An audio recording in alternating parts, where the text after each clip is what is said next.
Welcome, everyone. So, today we're here to discuss this amazing book by Sri Mooji called Vaster Than Sky, Greater Than Space. We are up to chapter 2. Hopefully, you guys had some time to either purchase the book or go over chapter 2. I just finished reading it myself. So, my mind is just still pretty fresh with the insights and knowledge gained from that chapter. And today we'll be breaking down that chapter and just looking into the insight and then finishing off with a nice little meditation to complement our session. Welcome, Sammy. Welcome, Sam. Welcome, guys. Um, excuse me. So there's a lot to get into, guys. So we'll get straight into it. So let me just start the discussion on page 25. Okay. So the heart's way to truth is the chapter. Some people are strongly drawn to the spirituality, while others think the spiritual seekers are all weaklings. It is never easy to say exactly what causes one's attraction to the pure self to emerge.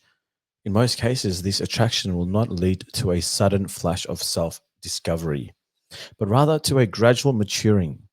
Papaji, my own master, used to tell a story that illustrates this point well.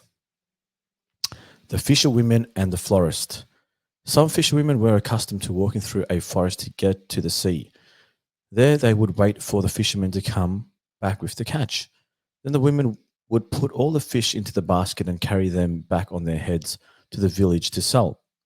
One day, three women had collected all the fish and were returning to the village through the forest when suddenly the monsoon arrived with a bang. Lightning was flashing, rain was pouring down, and with strong winds blowing, they were afraid of falling. They were afraid of falling coconuts. On the way through the forest in this state of panic, they passed by a small house. It was the home of a florist, which also served as her flower shop. When the florist saw the fisherwomen running, she called out, "Come, come, take shelter in my home." Quickly, they ran into the florist's home. She said, "You simply cannot go into the storm. It would be too dangerous. Please spend the night here. The fish will stay fresh outside in the wet air." They gladly accepted the invitation and sat down with their fish baskets on the veranda. The florist showed them into the room that was full of flowers, lavender, jasmine, beautiful roses, and so on. "Stay here tonight, you will be fine," she said. Like this, they all lay down, but none of them could sleep. One of them was so even very restless and kept fidgeting. "What's wrong?" asked the eldest fisherwoman. "I can't sleep. It smells horrible in here," exclaimed the restless one. "I can't sleep either with the stink of these flowers in my nostrils. What shall we do?" So the elder one said, "I know what we can do." She crept out into the veranda, got one of the fish baskets, held it out in the rain, shook it a bit, and brought it inside. Now at last, all of them fell asleep and slept like babies because they were accustomed to the smell of fish. Fish gave these fisherwomen a comforting feeling. The fragrance of roses, jasmine, and lavender was horrible to them. They could not enjoy the flowers. And so it is with us. It is almost as though we have to require the taste of our own higher nature. This is why most people, at most of the times in their lives, are on a kind of slow cooking setting. Being completely identified with their personality, they would find it unbearable if suddenly their identity were to dissolve in pure consciousness. Thank you, Tanya, for the donation, and welcome everyone else to this session. Welcome, Lisa. So, we've spoken about this a few times where, when we're so identified with our psychological minds and we're so identified with our stories, the roles we play, and our thoughts, and we believe we are the mental construct of a mental image we've projected of ourselves, of who we think we are. That identification is scary to lose for some people, because that's all they're accustomed to. So to really, I think there's a quote or a saying that we die two deaths. One is of the ego and one is of our physical bodies, to truly transcend into our higher self, or, to really emerge with our true sense of divinity. When when all we know is the personality and our narrative and our personal history through our memories and conditioning, to let go of that, to kind of come to the realization that is all part of, I guess, your story, but it is not who you are as an essence.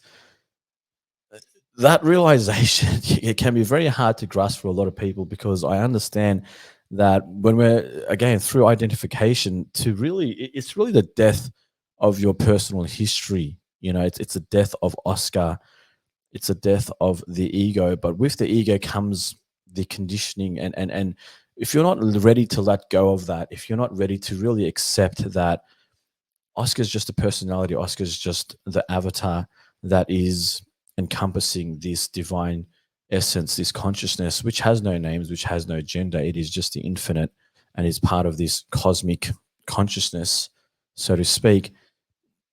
If we're not ready to truly accept that, and it comes with, I guess, in my opinion, a spiritual maturity to let go of the physical and let go of the avatar and let go of your story, then we're just not ready. And that's okay. That's okay, because everyone's on their own path and everyone's on their own journey. And for some people that have, I guess, or maybe you might call them old souls, some people that have been around, you know, from a very spiritual perspective for a long time, it may be easier for them to go, you know what, this is just an avatar, this is just my personality, and at any moment I can transcend that and just evolve into my consciousness, which has always been there. And I use the personality to partake in the activities of the world, but I am not from this world, so to speak. I am operating from a higher level of consciousness. So, as this story demonstrates, that when we're so accustomed to, hey, Sana, when we're so accustomed to a certain, conditioning or a certain identification, and in our personality is all that we know, and we haven't truly gone deeper into our own self discovery to really truly find the essence and nature of our truth, then, trying to make that leap, I don't think it can happen suddenly, because it's a lot, and that's what happens when you take ayahuasca or psychedelics, DMT. It really dissolves all boundaries of reality. So if you believe, and I remember I had a friend that had never taken ayahuasca before, and she was very plugged into reality, and she was more conditioned. She was a very very conditioned person. So once she took ayahuasca, she was like, it kind of took her on a completely different journey. It dissolved all the beliefs of physical reality, and then just it just blew her mind, and she came out of it thinking it actually had a negative effect on her, because I remember speaking to her after the ayahuasca, and she was like, oh well, she just thought that this reality, there was no point to reality. This reality was just like not even real, and the ayahuasca kind of opened her up, and it was the ego that took that experience and made her feel like she had discovered something that made her feel more superior than others. And again, the ego can do that, and we're going to learn a little bit more throughout the chapter how clever the ego is at disguising, spiritual spirituality and going on this spiritual path. But again, the point is that when we're so accustomed to the roles we play, and we're so identified with our minds, and we're so identified with our personal history, and we're so identified with physical reality, transcending that to then come to the realization or the experience that you are beyond the roles, you are beyond the thoughts, you are beyond your ego, you are beyond the avatar called Oscar, you are beyond the personality, takes a lot of self-awareness, and I guess, I don't know if it's courage, and you guys can tell me what word comes to your mind to make that leap, to really embody it. How would you describe it? How would you guys describe, you know I don't know if it's courage, or if it's just a yearning, or is it just maybe, like it's like an ancient thirst for some people.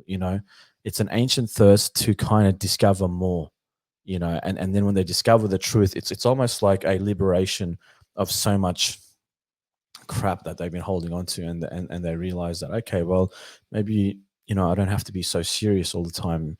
This is just, a part of the experience, is to come here and look at life like a playground and just learn my experiences, while the truth is that I'm part of this cosmic dance and an expression of consciousness, so to speak.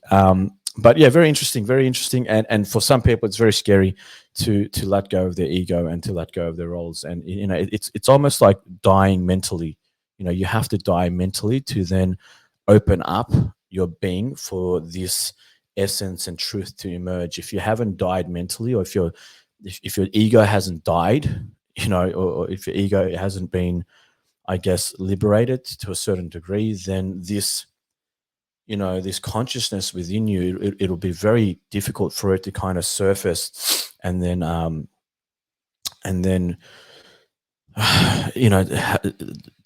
harbor this energy to move through your body, because when the ego is there, it really suppresses the channels to open up to consciousness, I believe. Sammy says, we begin to ask ourselves the right questions. For me, it was, why am I suffering? What's the lesson?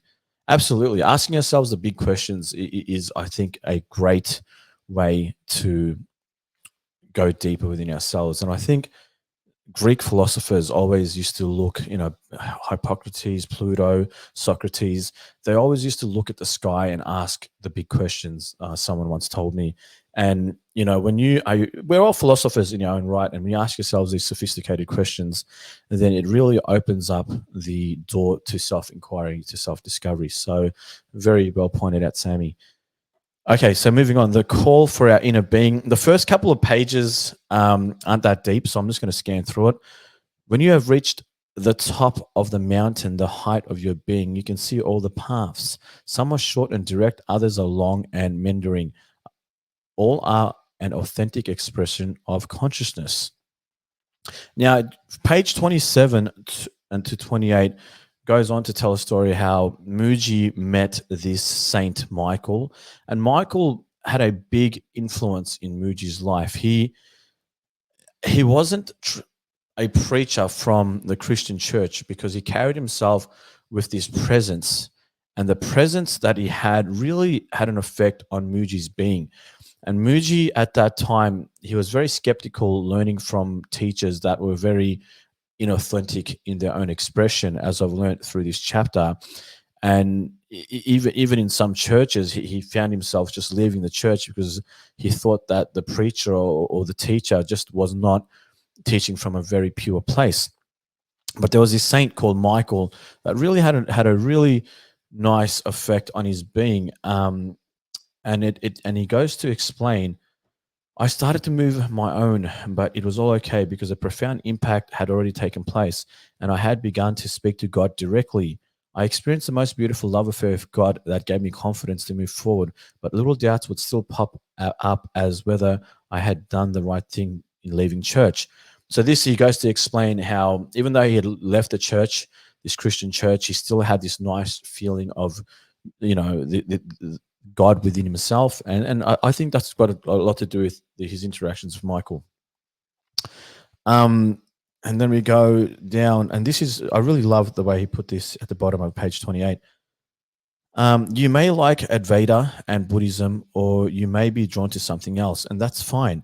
Don't force self into commitment to any particular way. Find the Buddha or Christ in you.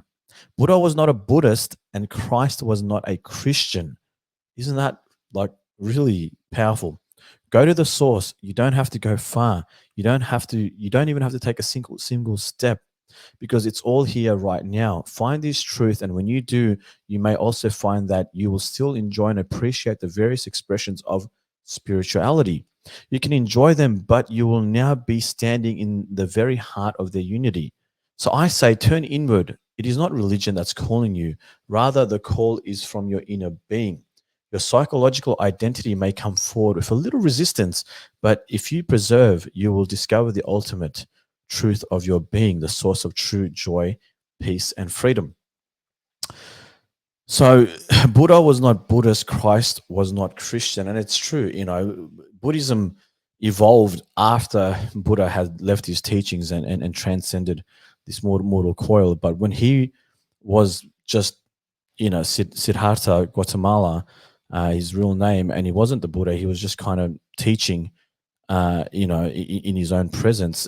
Buddhism hadn't really evolved. So he wasn't a Buddhist. He was just in his own truth, as Christ was in his own truth. But he wasn't a Christian. He was just embracing his truth and his presence. Um, Devotion of self knowledge, two wings with one bird, on page 29. She held a concept in her mind that in order to pray, there must be two, the one who prays and God. But self inquiry was revealing that there is only one consciousness playing as many. She began to reject prayer, thinking that it was keeping her bound in duality.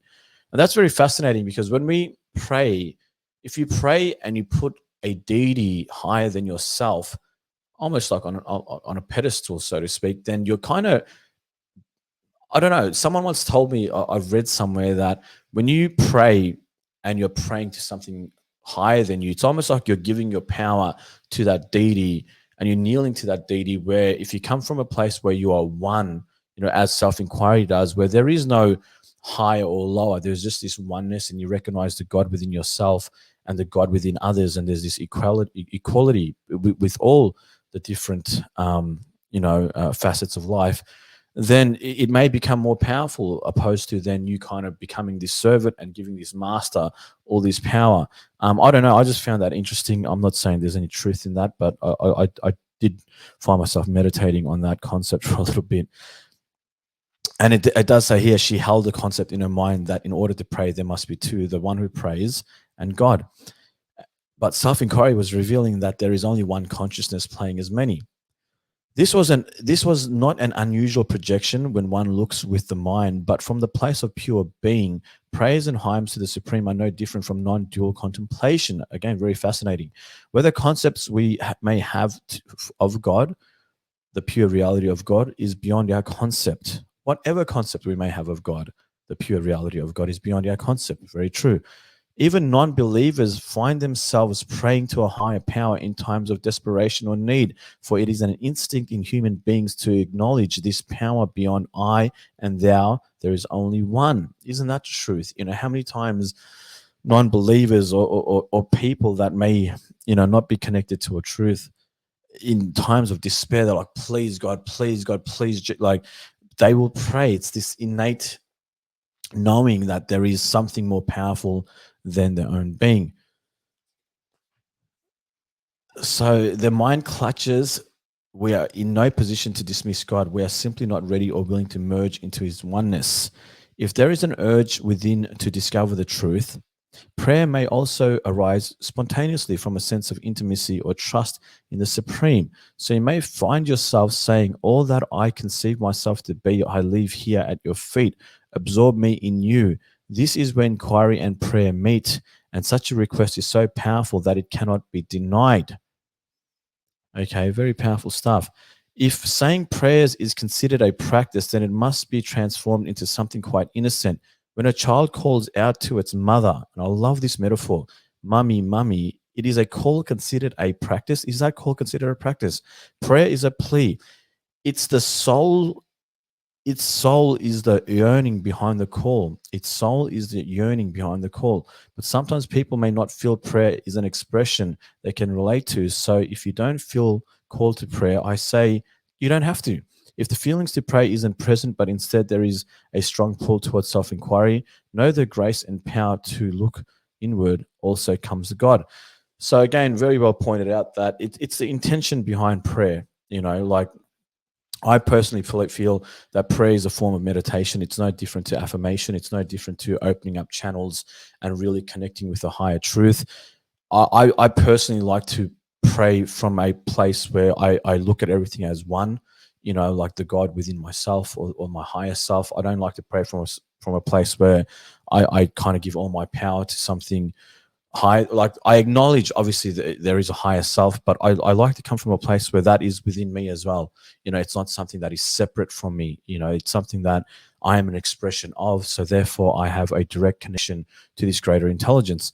But it's the intention when we pray. Like, if the yearning behind your prayer is coming from a very rich, soulful place, and that in itself, that energetic signature to your prayer is very powerful. It is very, very powerful, and that will have more of an effect than the actual words, right? Because words, the vocalization is the expression of the energetic energy that's happening in here, the blueprint that is then being vocalized in that prayer. But if the energy, if the yearning, if the desire to pray is so strong, I think that can create magic. It can definitely create magic.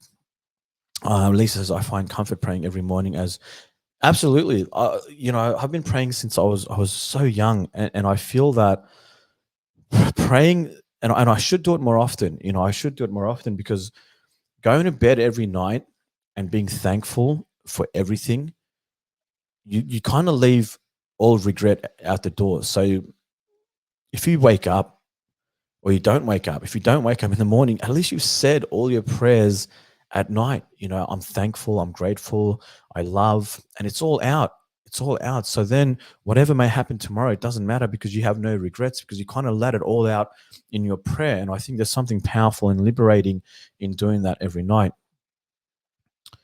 Yes, John, absolutely, totally agree.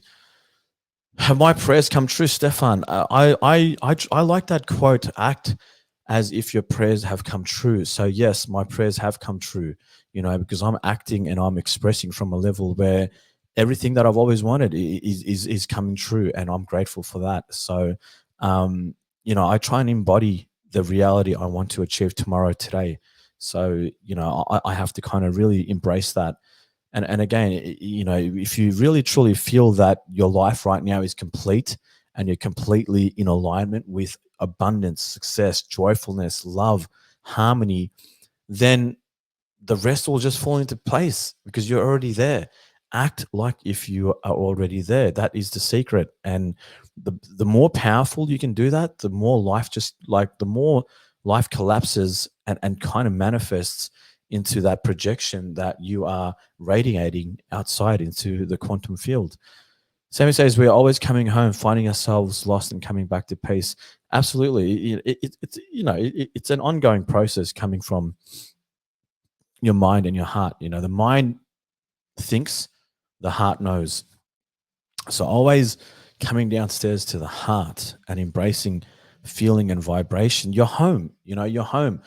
Like I personally feel that language is secondary, right? It's just a vocalization of the way we're feeling. And when we get so fixated on language and words, we're giving all our power to a realm that is trivial compared to feeling. The magic is in the feeling. When we can really feel, again, goes back to that quote from Tesla, I believe, or Einstein, that the language of the universe is energy and vibration. It is frequency, somewhere along those lines. And the truth in that is that when we feel and we can really come into our hearts and embrace the vibrational field of what's around us, what's within our body, and really start to, you know, conduct and induce certain frequencies that soothe our body, that is more powerful than any retreat you're going to go to. It's powerful than any yoga practice. It's powerful than any breath work. It is going right into the core of the feeling and embodying it. And I think for me, again, I can only speak from my own personal experience. When I have moments like that, they are so sacred and they are so timeless and beautiful that there are no words that can actually describe the experience, because it is beyond words. It is completely timeless. Debbie says, the more still you are, the more able you are to access this place. Absolutely. From stillness and silence, we start to open and really connect with the space. So again, very, very well put by Mooji there. Now, moving along. So again, from pages 30 to 33, he goes back to talking about Michael, and he describes Michael as this. But this man, Michael, was different. In talking with him, you didn't get the feeling he was trying to convert you to a belief system. Rather, there was something curious about his presence that made me wonder, what is it about this man? I felt warmed by his presence, and the warmth produced a spark that kindled an interest in the living faith that he embodied. That's very powerful. His presence and the warmth that he produced a spark that kindled an interest in the living faith that he embodied. So it almost sounds like that Michael was so present and so connected to his truth.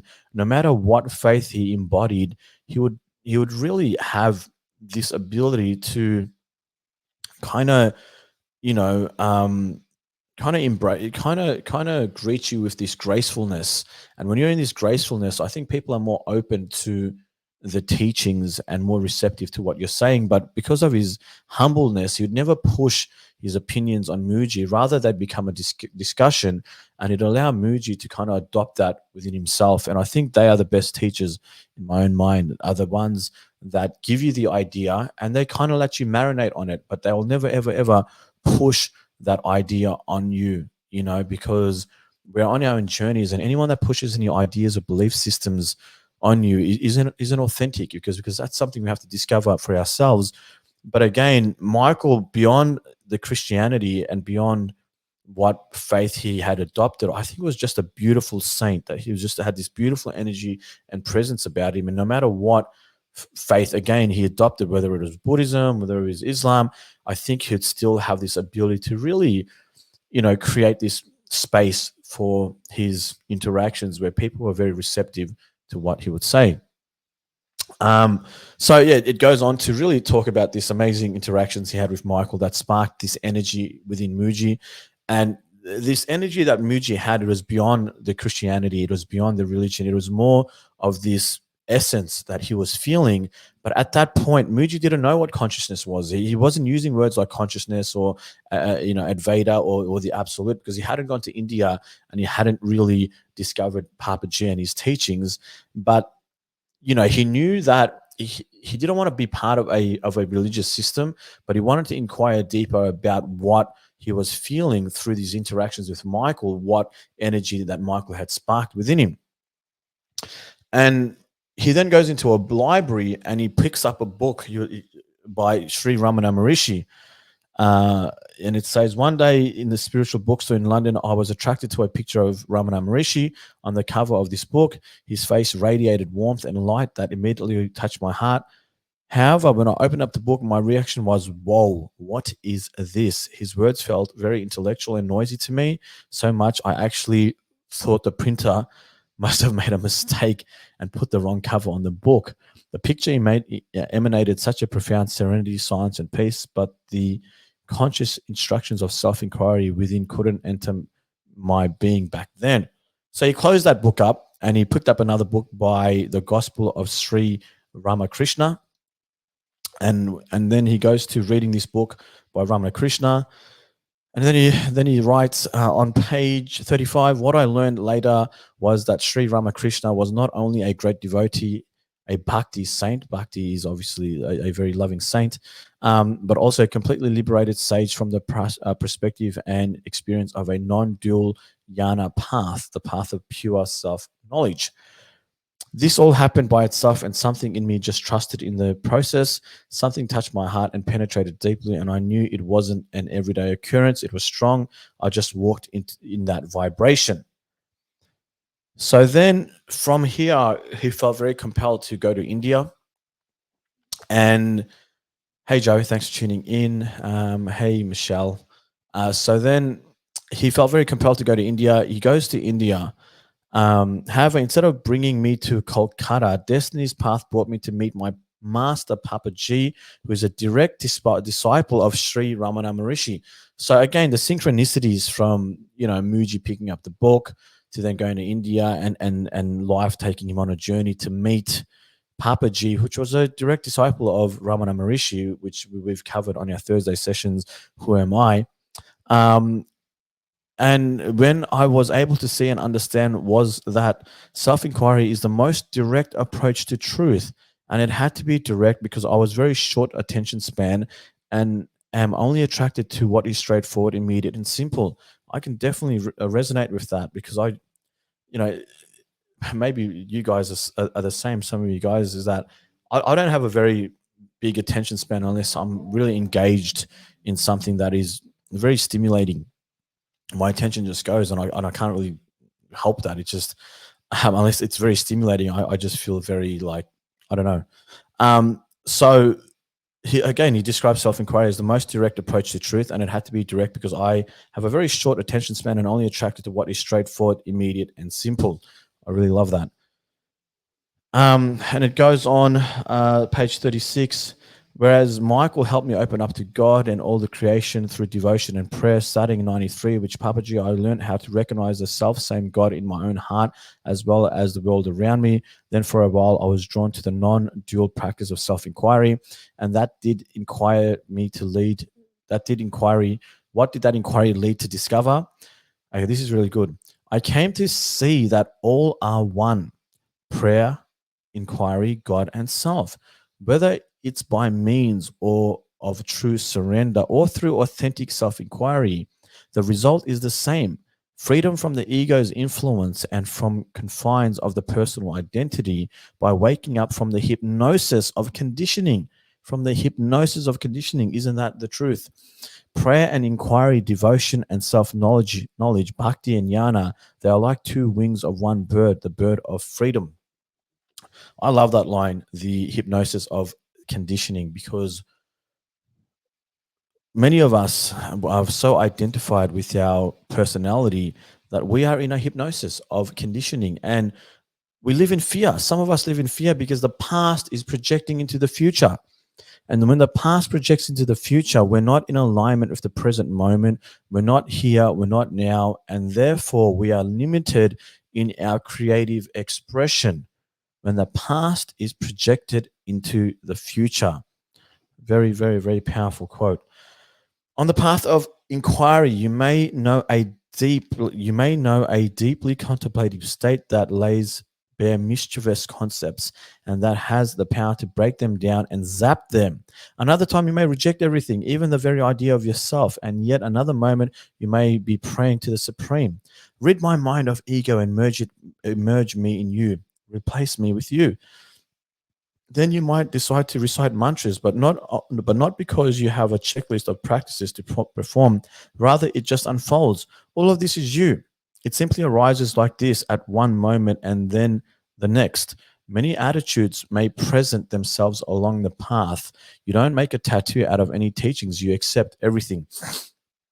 So it doesn't matter what, and whether you're praying, whether you're chanting, whether you're meditating, it all kind of is part of the expression of the divine. But ultimately, if we want to experience the truth, we must go beyond all our concepts. We must go beyond the activity of the mind. We must go beyond our egos and discover the space.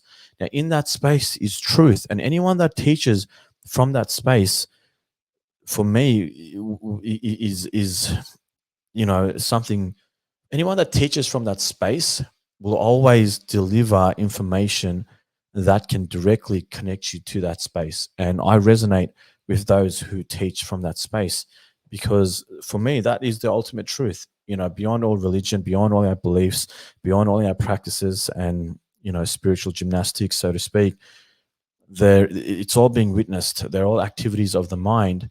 And then ultimately going beyond all that and just connecting to the awareness, the space which witnesses and encompasses all these experiences is what true meditation for me is the space, is the ether, and teaching from that space beyond the psychological mind. Okay, now this is where it starts getting really, really insightful.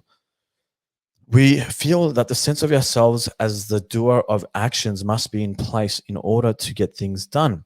However, when we are quiet, meaning when we do not engage with thought activity and instead rest in the natural state of being, we quickly discover that the vital forces express by it, we quickly discover that the vital forces expresses by itself, and it does so spontaneously without any intention whatsoever.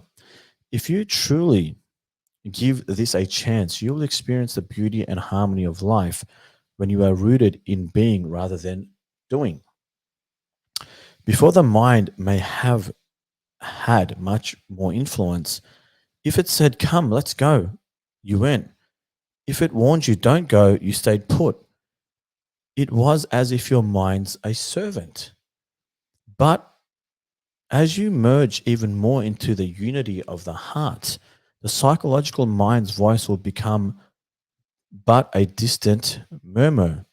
Have you heard that word before? Murmur. Remember, by mind, I am not referring to mind in its purely practical functioning. This will continue, and there is absolutely no trouble with that. The practical mind doesn't leave behind the bad smell of identification. The psychological mind, on the other hand, is the aspect of consciousness that is identified with and caught up in the personal story. Personal story. It reminisces about the past and projects into the future. It tries to control life and make it accord with the ideas it has of how things should be. It will offer up all the sorts of suggestions. It will offer up all sorts of suggestions, excuses, and distractions, but it derives life only from your attention, interests, and belief. It might even say you're not good enough for self realization. And maybe it has a point. Yes, the idea you have of yourself isn't good enough. You must transcend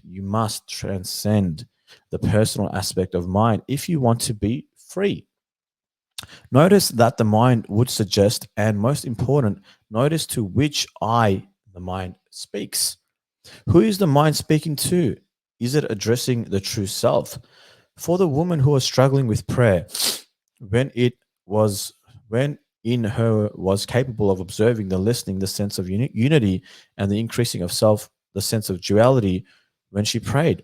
What observes such fluctuations? What is its measure, and what yardstick can measure it? Looking in this way is the essence of self-inquiry. All right, let's go back to that. Is it murmur, Sammy? um, so going back to that woman that was praying that said, God and myself is there's a separation and therefore there is not this unity. So for the woman who was struggling with prayer, what in her capable of observing the listing of sense of unity and the increasing of sense of duality was when she prayed. But what observes these fluctuations? And again, going back to that story, when this woman was having this realization and just telling Mooji, well, she was getting into self-inquiry and she felt, well, when I pray, it's almost like I'm praying to this God and there's this separation between me and God and therefore it's dualistic. I don't want to pray anymore. I'd rather do the self-inquiry and transcend dualism. But now Mooji is saying, what witnesses those fluctuations in the mind? What measures it? And what yardstick can measure it, so to speak? Looking in this way is the essence of self-inquiry. So all these concepts that the lady was kind of surfacing in her field of awareness, again, was being witnessed through this higher consciousness, but she did not have the ability to truly embody that because she was still identified with the concepts of, okay, this is dualistic, this is Advaita, and I should just do Advaita. But again, all these expressions are being witnessed. And when you start to really look in that way of who is the one measuring these concepts, who is the one measuring the activity, who is, what power, allows you to kind of even intellectualize or, through all these thoughts, when you start asking yourself and going deeper, this is the essence of self-inquiry.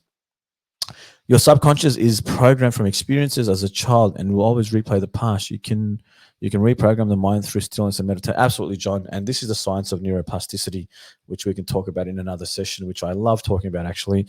The ability to reprogram the brain. I'm very passionate about that. And I'm working on a new course that will be coming out soon, hopefully early next year with Insight Timer, that will really go deep into reprogramming the subconscious, if you guys are interested in that. Okay, so keep quiet and simply observe. You will find that it is you, but not you as an ego. The ego also has the capacity to witness, but it's witnessing with self-interest. When this is seen, a deeper space opens up behind it, and you are in your pure witnessing. This is you, the I am consciousness that witnesses all phenomena, including ego and the increase in the sense of duality. You see that these are all movements, only movements, and are momentary in duration. If you don't pay much heed, they won't even register in as having happened. Unless the mind says something is happening, experientially nothing is happening. When we impart power to the psychological mind by giving it importance, it intimidates us and we suffer from tyranny. It is like the notion, it is like a nation selling weapons to its enemies. However, this is only a seeming. It isn't true. You are the one who determines whether a particular phenomena is powerful or not. The mind, in its psychological portrayal, cannot intimidate the pure self. It can only intimidate the idea we have of who we are. So, if you feel drawn to self inquiry, leave aside your pet concepts and just inquire. If you feel drawn to prayer, then pray. But don't buy into the idea that the two approaches are mutually exclusive. Don't hold tightly onto an idea or utterance. Don't be a one-trick pony. Simply follow the guidance and experience the outcome. You don't have to say, okay, I believe in this or that method. The purpose is not to believe, but to go to the space beyond belief into perfect understanding. However, if belief helps break down the superstructure of the egoic identity, then it is serving its purpose. The wise keep their minds open until understanding comes to them naturally and unforced. Very powerful, very, very, very powerful insight there. Really want to just highlight the purpose is not to believe, but to go to the space beyond belief into perfect understanding. And again, that's very powerful because when we when we look at things where we have all these different belief systems that all kind of point to the one truth, in my opinion, but the truth is beyond the concepts, right?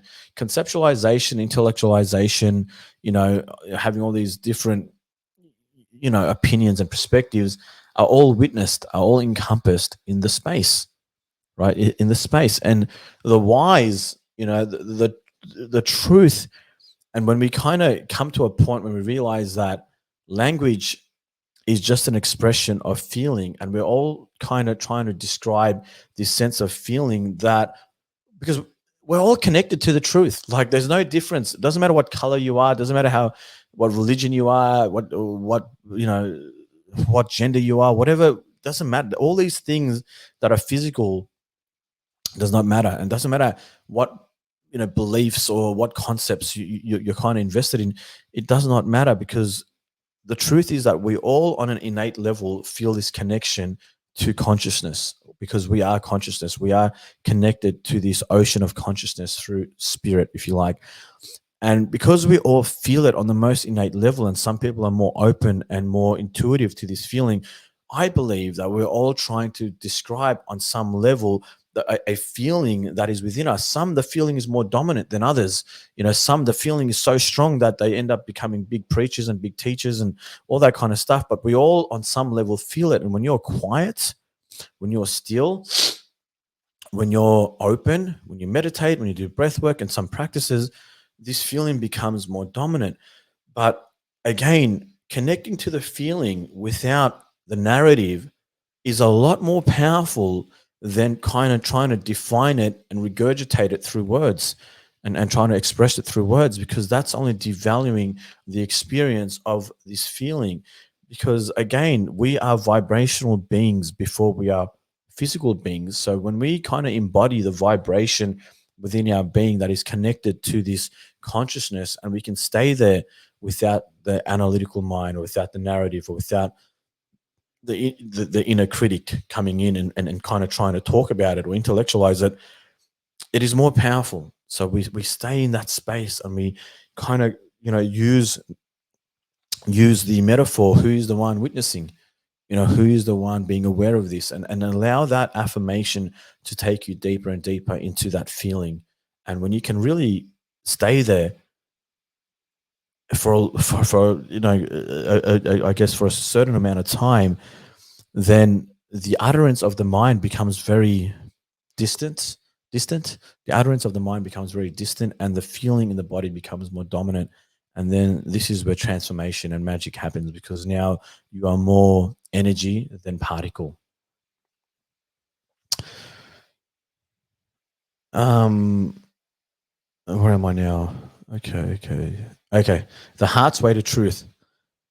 Any spiritual practice or sadhana, any spiritual practice or sadhana should emerge from the authentic inner movement. It shouldn't come from a mental projection, a desire to get somewhere, or to derive some particular personal benefit from it.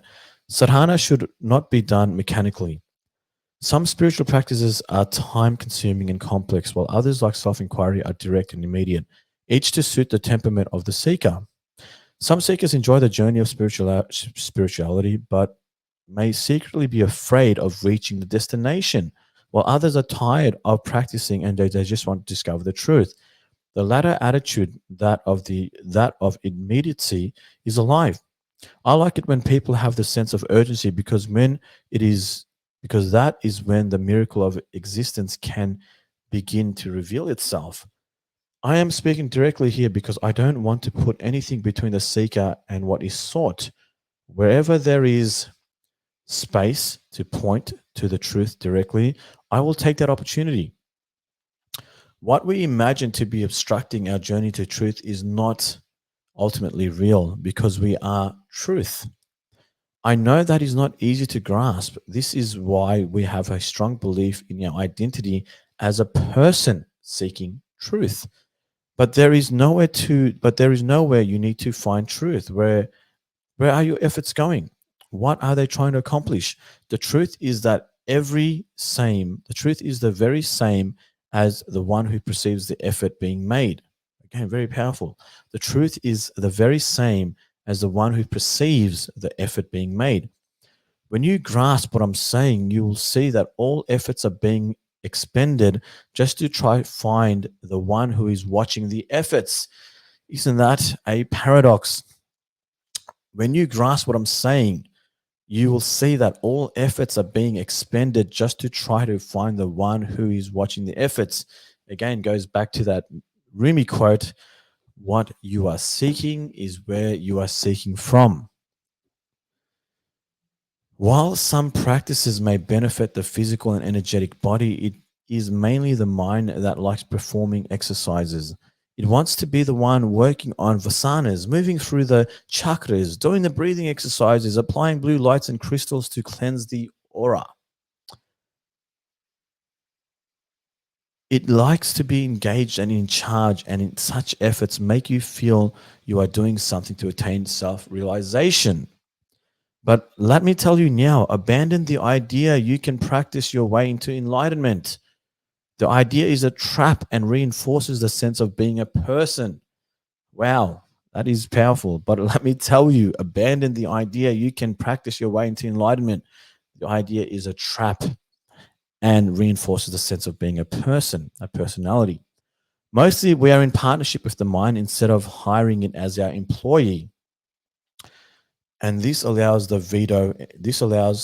veto anything we purpose with purpose. I point you directly to awareness, but the mind wants to avoid awareness to keep you asleep. Why? Because the mind will not give up its power. It seemingly lays claim to all of it. It sees that which is visible to the eye as what lies in the field of emotions and memories. But ultimately, the mind has to admit, I can devour anything phenomenal, but I cannot eat awareness, for it devours me. I can devour anything phenomenal, but I cannot eat awareness, for it devours me. Very powerful. The effortless way. Perhaps you have performed many practices and have derived some benefit from that. But now you have been drawn to this direct and simple way of self inquiry. But I'm not going to give you the 17 steps to anything, not even a single step. Lay down, lay down your arms, lay down your techniques for a moment and take some rest. Feel your heart again. You have tried in a way. You have tried it the hard way. Now try it the heart's way, the effortless way. For a while, I have to come to burden you. I have not come to burden you, but rather to free you from the notion that you need to do anything to be yourself. The divine is not even a fraction of an inch away from you. It can never be a part of you. It is the core of your very being. What would bring the heart to the greatest joy would be if every single heart were to open and discover the self. I don't see any real impediment to this awakening except for fear, stubbornness, or hood, or strong identification with the one self, with one sense of autonomous personhood. These apparent obstacles are nothing new, so we must be familiar with the weak points by now. They can all be removed because none of them is greater than the sense of self. They may form themselves again from time to time, but you will make good use of the challenges as mirrors with which to look at your own self. The simplicity of being, the naturalness of the self, requires no technique, strategy, plan, knowledge, or learning. Don't keep cultivating, just keep quiet for a bit. I have found that living in this immediacy is to live on top of the world. But humanity has forgotten to trust that the wind of grace will fill its sails and has instead put so much energy in its own vain efforts. Don't worry about things so much. When you stop worrying, your eyes become bright again, your heart opens clean and pure. You feel that you are whole in the wind. You feel that your whole life is wind assisted. Grace accompanies you as you move. It carries you along the way, indeed. Grace is already there before you reach the place it has carried you. The divine is right here, right now, yet we seem to miss it. Although it should be obvious, habit seems to veil the real. Habit seems to veil the real. Follow the simple advice and come out of the jungle of the mind. Let's discover this truth together. I am only reminding you of the simplicity of your being that can never be polluted, that can never be polluted, never go wrong, and never be destroyed. It can never belong to the devil as it can never die. You cannot damage it, you cannot improve it because it is always perfect. Open up to its presence. It is not different from you. Grace brought you here. Grace is serving your awakening. What I point out is the Brahma, the supreme reality. Brahma is like the sun, which just by being enables all life forms to come into their diverse manifestations, each one responding to the same sunlight. Everything burns, everything bursts into bloom, and yet the sun is not concerned with flowers or water, with clouds or rain. But because of the sun, all life forms come into dynamic manifestation. In the same way, once we realize our wholeness, we are no longer individual caretakers of any particular aspect of existence. So powerful and great in its manifestation, presence and life force of those whole presence, presence and life force of those whole whose role is to be a servant of that totality. And now we go into reading a beautiful poem, Brahma, the supreme reality. Alone is real, beyond gender, beyond opposites, and in whole presence, through consciousness and mind. The play of interrelated opposites is danced, but Brahma itself is not held inside the play of phenomena. Brahma is the supreme reality, untouched in its Brahman, and when it projects itself to the instrument through which duality may manifest, it still cannot leave its own self. Brahman is not directly concerned with male or female, left or right, balance or imbalance. It knows nothing of all of this. All this is for humans, not for God, who is beyond all concerns. It is completely beyond, a beyondness of subtlety, not of distance. For as the mind becomes more subtle and consciousness more refined, conceptual transactions cease, speculations, projections, and interpretations end. There remains the pure impersonal perception arising of the majesty of being. As we emerge with Brahman, through perfect understanding, all duality ends. No longer there is a sense of an entity that needs to determine anything. We are wholeness as we move as unity. And that takes us to the third chapter. Um, so very, very, I just love Mooji's ability to break down self-inquiry to such a simple but yet very profound experience. And the teaching never differs. It's always the same teaching expressed maybe a little bit differently each time, but the core teaching is the same, which is stay in the awareness, stay as the witness. Who is the one that measures the activity? Who is the one that sees the suffering? Who is the one that is aware of the feelings? Who is the one that is witnessing the concepts, the ideas, the projections? Where is this perception coming from? And that becomes the essence of self inquiry. And I think, again, this is great to really, you know, create insight and perception in our minds. Thank you so much. Um, teen, is it? I can't read that properly. Thank you for the donation.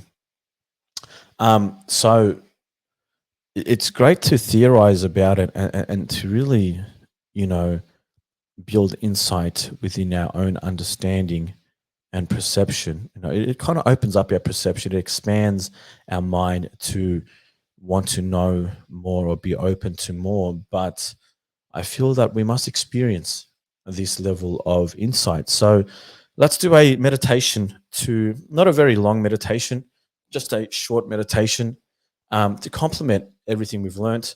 And also, if you guys have any questions about what we've learnt, maybe take this time to ask me anything about your own, about anything that we've learned today. If not, we'll go into a nice meditation to really connect with the teachings of Mooji, to connect with the awareness.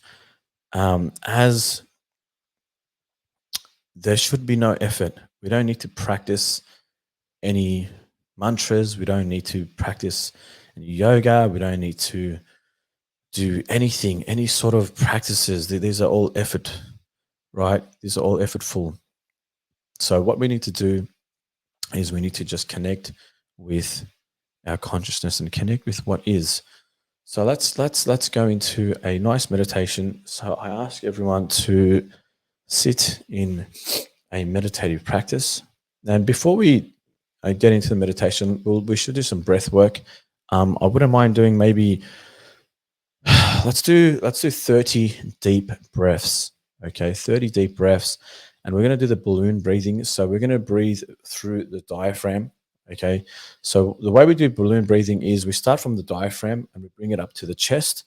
And we want to create expansion in the body like a balloon. Now we'll do this through the mouth because it's easier to maintain longer durations of breath through the mouth. And it looks like this.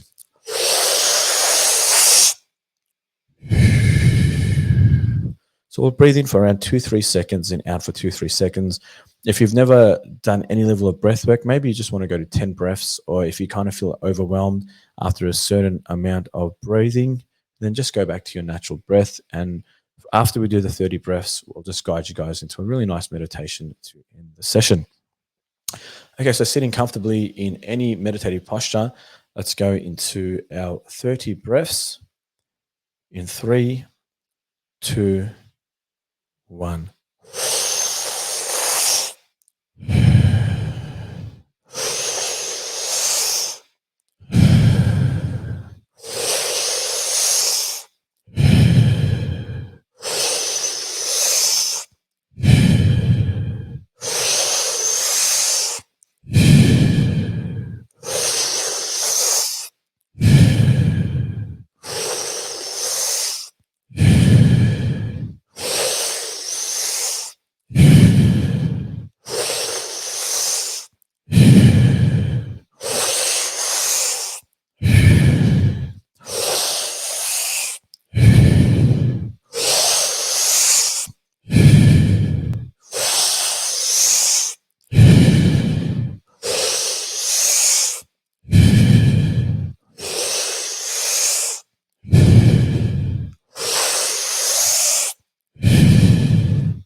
And at your own pace, after the last breath,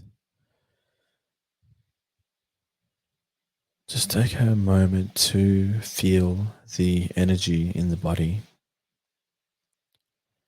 And this is also a good time to gently close your eyes, if not already closed.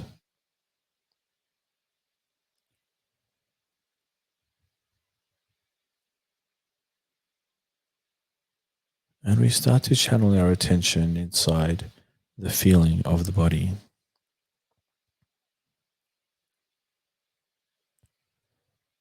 What can you sense? What can you feel?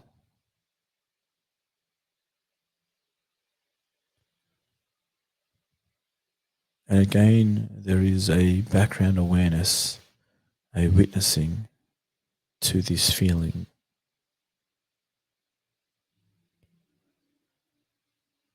And slowly we start to merge our attention with the awareness.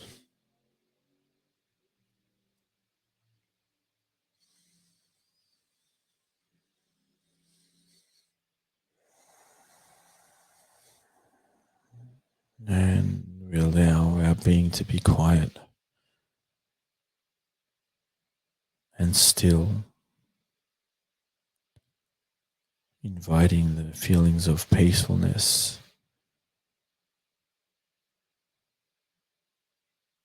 and joyfulness into our space.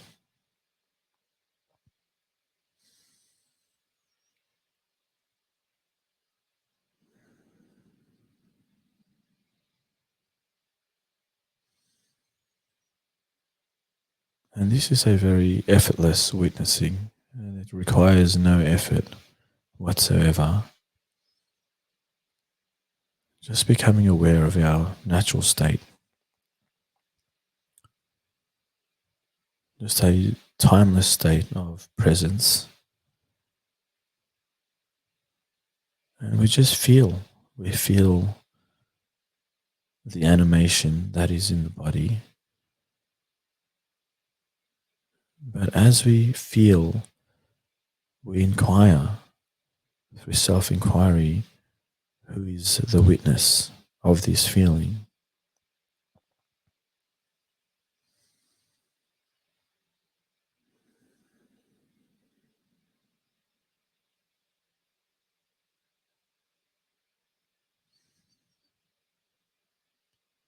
And we answer this inquiry with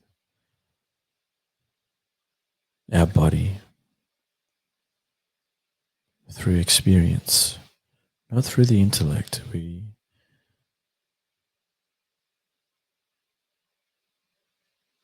transcend our thoughts.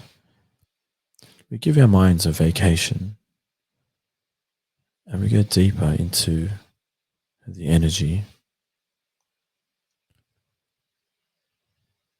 and allow each breath to take you into a deeper state of stillness.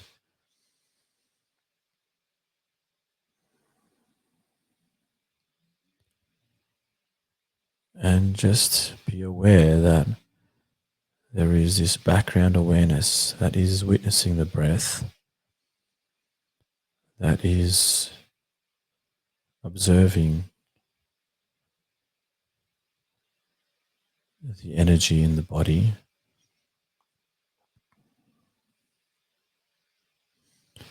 And can this level of witnessing be perceived?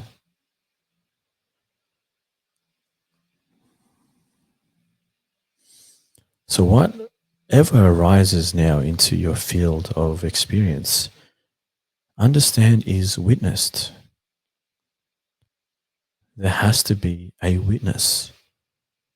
Because without this act of measurement, there would be no space for objective reality to manifest.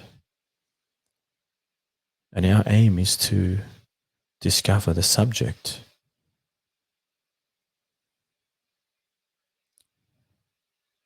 All phenomena, all form, all content that comes into this space is being witnessed.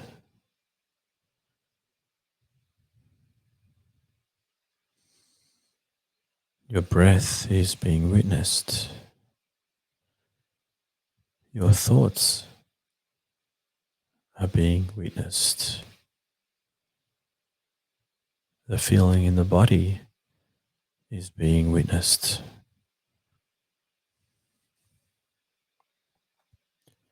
All sensations are being witnessed.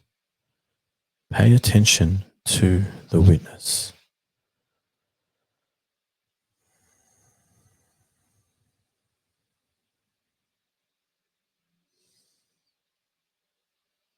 There is a part of you that is unchangeable. While the outside world is always changing, everything outside of yourself is in a constant flow of change. But within your being, there is a part of you that is unchangeable,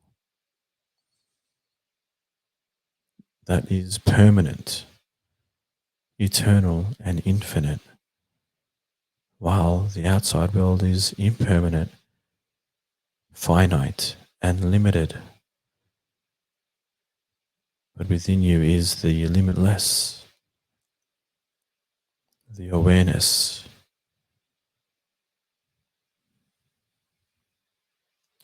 So, with each breath for the next few moments, inquire and go deeper into who is the one witnessing the sound of the breath, and connect to this level of consciousness through feeling by embodying the energy and cultivating the presence that comes with this inquiry.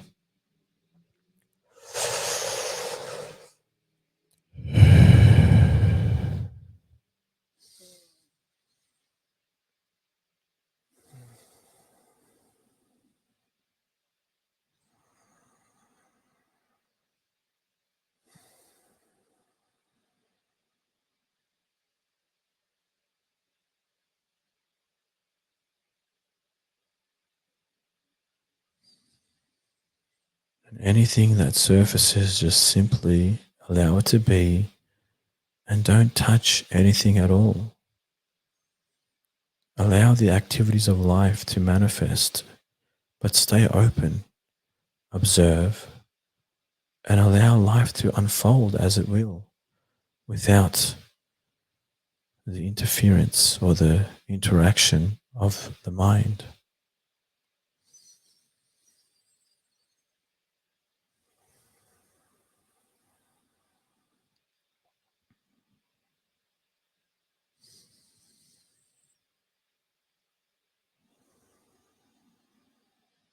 And when a thought appears, watch it appear and witness it.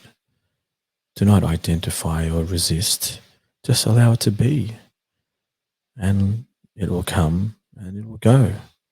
That's okay. Remain as the witness.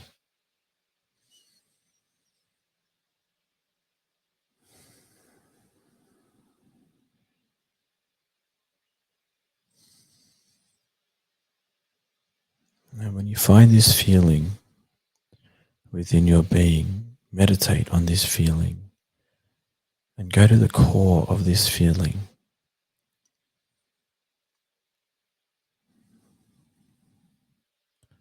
And allow each breath to take you deeper into this state of experience.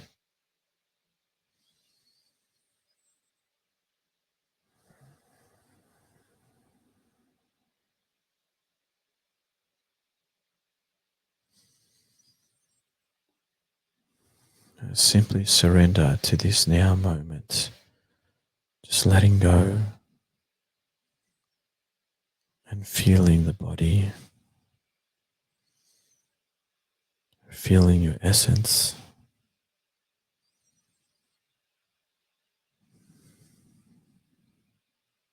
Completely accepting this moment and not trying to change anything at all. Just be here now in this space as awareness, as consciousness, the most purest expression of your being.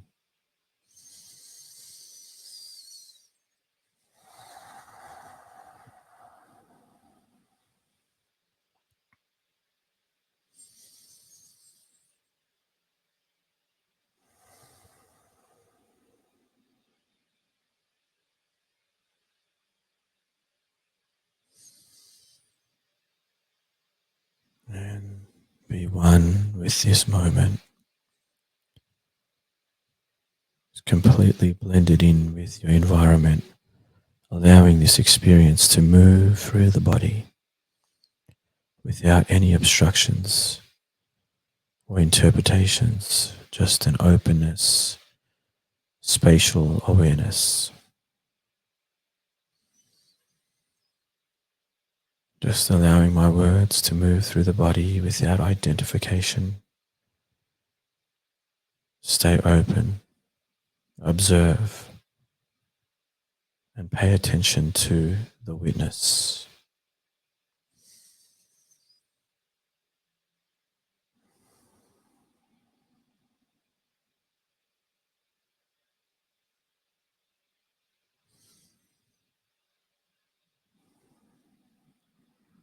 Now gently come back to your breath.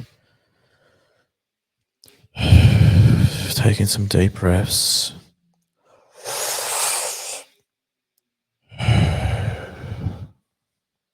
And when you're ready, slowly just start to move your body a little bit and come back into this space.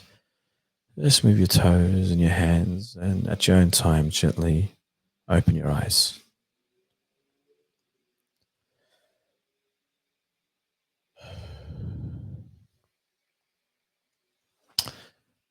Thank you guys for that short little meditation, just to kind of connect with the awareness and complement everything we've just read about from chapter 2. Just a nice way to, just the realization that sometimes, it's so easy to get caught up in the influx of thought processes. It's so easy to become consumed in our own thoughts and be haunted by, the activity of the mind. But when we start to truly realize our power, thank you so much for the support, Barbara. Appreciate that. Thanks, guys, for the good feedback. Thank you, Joe. Thanks, Alpha. When we truly realize, thanks, June. Thanks, Judith. Thank you, Katie. Thanks, Lisa. Thank you, guys, for the good vibes. When we realize, thank you, Elena. When we realize our true power, moments where we feel overwhelmed can be a great opportunity to witness and really create that space between the thunderstorm in our minds and the sky. Because the sky, thank you guys for the support. Really appreciate it. Thank you, Katie. Thank you, June. Even though, there is a thunderstorm or a hurricane or a bad, bad weather, so to speak, there's still the sky, or there's still the space here on earth that allows this weather or this activity to occur in. But the space is unaffected. It just is. It just allows this expression of nature to take place. And sometimes when we feel the weather and we feel the thunderstorm and we feel the activities of the mind, and we all do, we forget that we are the space that allows all this to happen, right? And that is our power, to remind ourselves that the thunderstorm will pass, the weather will pass, the sun will shine once again, but we are the space that encompasses all the activity, all the emotions, all the joy, all the tears, and it's all part of the experience. But we must remind ourselves to connect with the witnessing, because this is our power. This is the most potent level of evolution, because when we are in this space, we evolve and our intuition grows, because the knowledge gained from being silent is so powerful. It is so potent. No book, no guru, nothing can teach you as much as the space of your own presence can teach you. This is, I am so strongly passionate about this because I know it from my own experience that when we can really encompass this space, this is where magic and transformation happens. This is where healing occurs, when there is no narrative, when there is no inner critic, when there is no past, when there is no future. We are just here now. And our truth is the divinity of consciousness that starts to take place. And when we flood attention into our body and we start to feel, consciousness starts to expand. And after a certain point, we are encompassed in this cocoon of consciousness, and the soothing effect it has on our nervous system. The cells just rejuvenate and replenish in this vibration and frequency, because we are changing our frequency when we become nothing. Because when we are nothing, we are everything. We are pure potential, we are pure probability. The expression is so pure that it is at the core, and it is it's almost like being in the eye of the hurricane. It is just this stillness and presence. And this is what we're going to be discovering through the rest of the chapters of this book. So I'm very excited to, um, keep learning more and more of this book and keep surfacing these conversations, because I think it's so relevant and essential to our own self-development to always remind ourselves of the witness, of the observer, the one who measures life and reality. In quantum physics, we call this the observer effect, or the act of observation, the measurement, the act of measurement. Because without the observer, without the act of measurement, life wouldn't really exist, because it would all just be a probability field of potentiality. But through the observer effect, we collapse the wave function. And that means that life, in its essence, at its most pure expression, is energy, right? It's just vibrating energy of probability in a very subatomic state of potential superposition. But when consciousness, when the observer observes reality, we render it.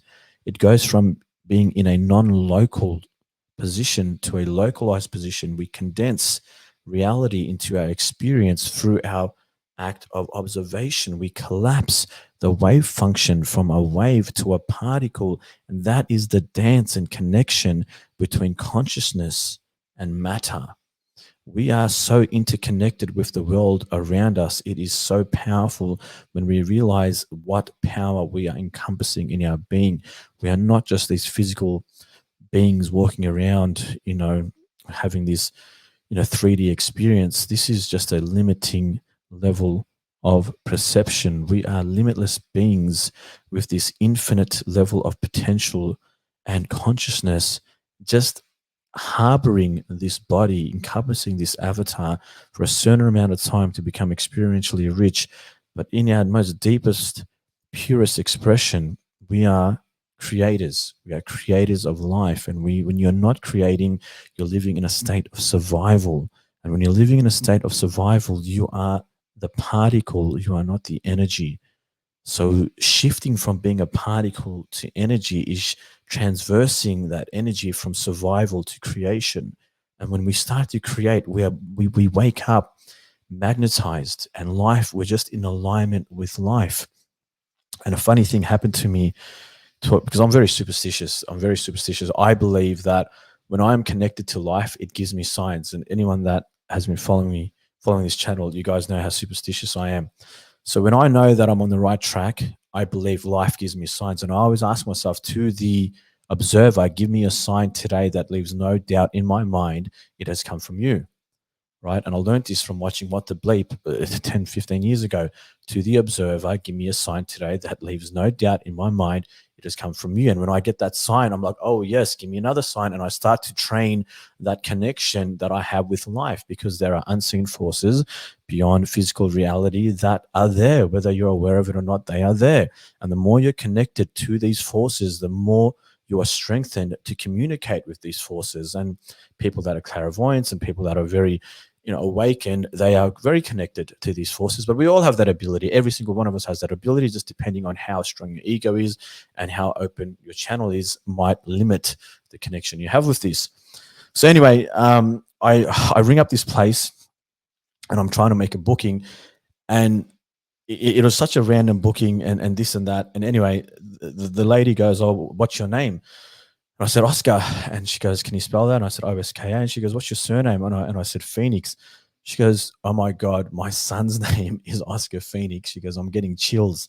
Now, Oscar Phoenix isn't a very common name. So at that point, I thought, what are the mathematical odds of me calling this place, speaking to this lady that has a son named exactly the same spelling as me? And I thought, wow, like, if you Google my name, you won't really see many other, but it's a very unique way of spelling Oscar Phoenix. So I just thought, for me anyway, being very superstitious, that was a good sign that I'm meant to go to this place. I'm on the right track. I'm on the right path. I'm doing the work that I'm meant to be doing. And it was just a great, maybe that's just my own placebo.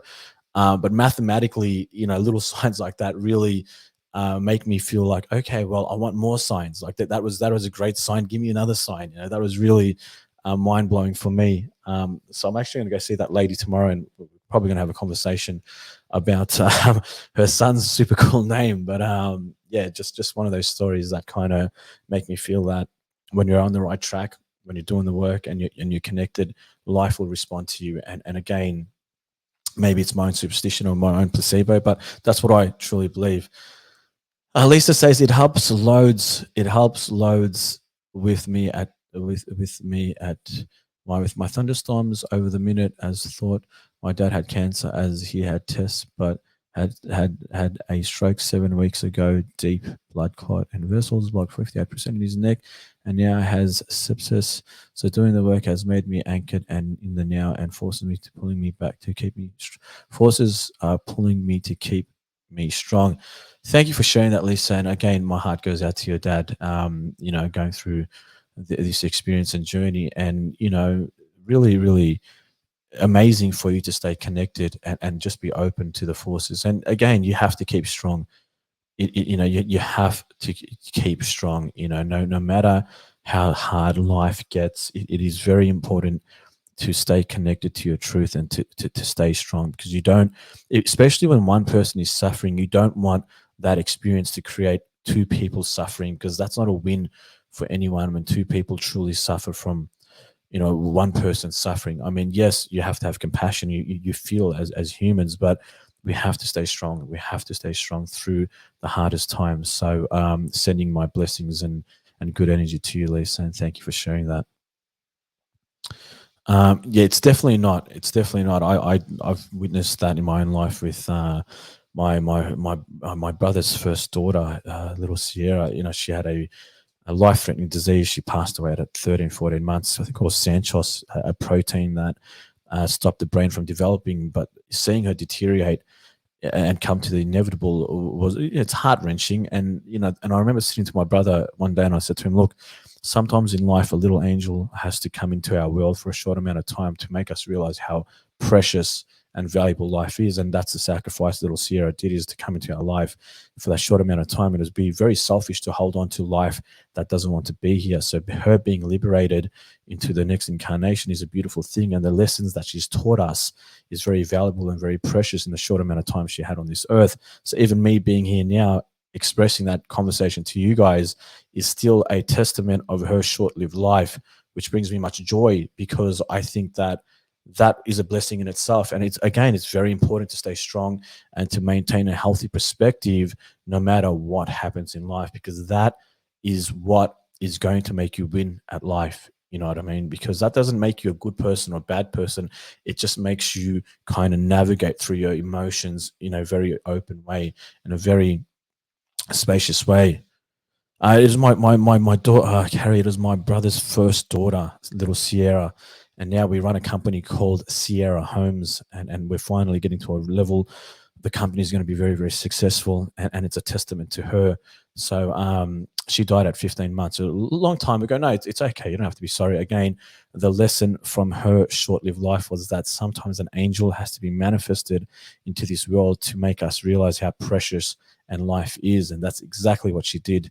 And I remember sitting there and telling my brother that, because he was having a very hard time processing and digesting everything that was happening. But I always looked at it from a very healthy perspective, and I find it's very selfish. If the body doesn't want to be here, it's very selfish to keep something alive that the soul wants to be liberated. So again, the lesson is to always maintain a healthy perspective, because that's going to allow the emotions and energy in your body to flow, and it doesn't make you equally a good person or a bad person. Like, for example, if one person mourns a death and another person gets up, prays in the morning, goes to the gym, and goes throughout his day, and still obviously feels it in their heart. Person A, person B equally isn't as bad or good as each other. It's just everyone has their own way of dealing with things, and it's not good or bad. It's not right or wrong. It's just an individual experience, and we cannot judge what's right or wrong when it comes to processing emotions, because it all comes down to your own mental health and the way you want to process emotions. So I don't ever. It's not good to judge anyway, but I just feel that it's always important to have a healthy perspective, because again, two people, three people suffering from one person suffering is never a good outcome. And of course, don't deny the feelings, but don't drown in it. Don't drown in it, because when you drown in it, you're just hurting your own body, and you don't really want to do that. That's it. Thank you, Melina, for the good vibes. Our energy never dies, floats like stardust when we leave our bodies. Absolutely. There's always a gift and opportunity in these situations, even though they're hard for us to see it sometimes for a long time. Absolutely, guys. Thank you so much for the insight. Thank you guys for the donations and supporting the channel. And thank you for this amazing live. And I will be back. I'll be publishing all the new lives for this week. So again, some amazing lives coming up this week. So if you don't have a pair of headphones, please, guys, get yourself a pair of headphones. And thank you so much for being here and tuning in to chapter 2 and just being part of the conversation. And now I will end the recording by saying thank you so much, guys. And I will see you guys in the next live.